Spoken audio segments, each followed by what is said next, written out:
قرآن پاک کے حوالے سے جو ایک بات ہے وہ یہ ہے کہ کوئی بھی لکھی ہوئی چیز کسی زبان میں جب بھی کوئی چیز لکھی جاتی ہے تو اس کا کوئی نہ کوئی انداز ہوتا ہے. یعنی آپ یا تو مضمون لکھتے ہیں یا مکالمہ لکھتے ہیں یا نظم لکھتے ہیں. نظم لکھنے کا اور انداز ہے، مکالمہ لکھنے کا اور انداز ہے. تو یہ جو تقسیمیں ہیں ہمارے پاس لکھنے کے جو انداز ہیں ان میں سے قرآن کس میں فٹ آتا ہے؟ تو ان ہماری بنائی ہوئی جو انداز ہیں ان میں سے قرآن کسی بھی انداز میں فٹ نہیں آتا. پر جو قریب ترین انداز ہم ڈھونڈ سکتے ہیں وہ خطبے کا انداز ہے.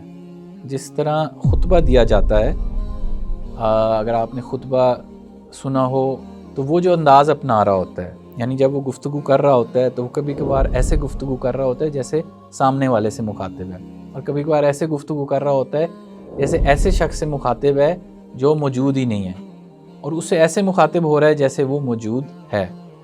تو یہ جو ایک انداز ہے گفتگو کرنے کا، قرآن پاک کچھ اس سے ملتا جلتا انداز ہے اس کا.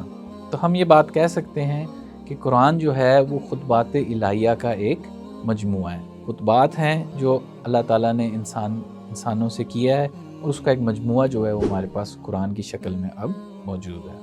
دوسری بات یہ کہ قرآن کا ٹاپک کیا ہے.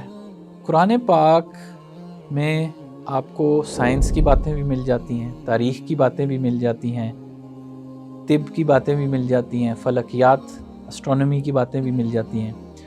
پر نہ تو یہ سائنس کی کتاب ہے، نہ یہ ہسٹری کی کتاب ہے، اور نہ یہ بایولوجی کی کتاب ہے.